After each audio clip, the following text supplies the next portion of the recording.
মনে করেন যে ছোটো ছোটো আপনার মাছ নিয়ে আসতেছে তাদেরকে ধরে মনে করেন যে তুলনামূলক যে যা পারতেছে ইচ্ছা মতন টাকা নিচ্ছে। ঠিক আছে, মনে করেন যে মানুষের হয়রানিতে শেষ নাই। ঈদের বাজার সবাই আসলে স্বস্তিতে মনে করেন যে বাড়ি ফিরবে, ঢাকা মনে করেন যে মন খুলে আসতেছে যাচ্ছে, কিন্তু ওনাদের এই ধরনের কোনো নেই। যার কাছে যা নিচ্ছে তাদেরকে হয়রান দিয়ে উঠতেছে। অনেক ভালো কাটছে, বাট প্রিয়জনদের ছেড়ে আসতে তো একটু খারাপ লাগবে।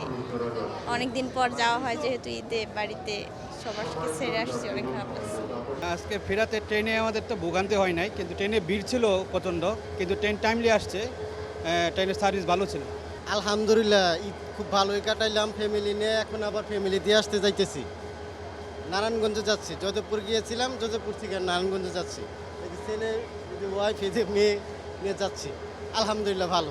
আলহামদুলিল্লাহ অনেক ভালো কাটছে। আগের থেকে লঞ্চে একটু মানে ভিড় কম, আগের থেকে আগে যেভাবে স্বাভাবিক যেভাবে ছিল ঈদের হচ্ছে সেরকম একটা ভিড়। আর কেবিনে মানে একটু ভিড় থাকে, আর ডেকে ওরকম একটা ভিড় নেই।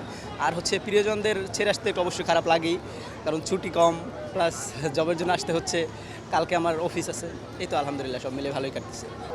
যেহেতু বাবা মার সাথে ঈদ কাটিয়েছি, অনেক ভালো লেগেছে।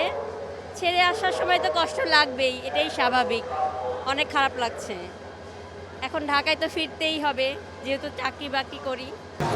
জি, আজকে ওঠার সময় আমরা 8টার সময় আসছি। আমাদের যে লঞ্চগুলো আছে, মনে হয় লঞ্চে যে ভিড়, মনে হয় যাত্রী উঠছে চড়ে ভিড়, আরও মনে হয় টিকিটের যে ঊর্ধ্বগতিটা, মনে হয় 300 টাকা ভাড়া 400 টাকা। আগে রেগুলার 300 টাকায় টানতো, এখন মনে হয় 400 টাকা টানে। আমাদের কাছ থেকে মনে হয় 100 টাকা বেশি ভাড়া নেয়। আরও মনে হয় যে বাজার ঊর্ধ্বগতিটার কারণে আমরা মনে হয় হিমশিম খাচ্ছি, মনে হয় চাকরিজীবীরা। এইটা আমাদের খুব ভালো করছে। আমরা আসা যাওয়া করি সবসময়, অনেক ভালো করি। লঞ্চে সুন্দরভাবে আসতে পারছি, সুন্দরভাবে যেতে পারছি আমরা। লোকজন অনেক ভালো, আমাদের ব্যবহারটা খুব ভালো পাইছি আমরা। হ্যাঁ, অবশ্যই।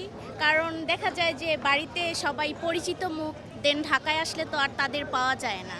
তো সবাইকে ছেড়ে আসতে খুবই কষ্ট লাগে। এই তো।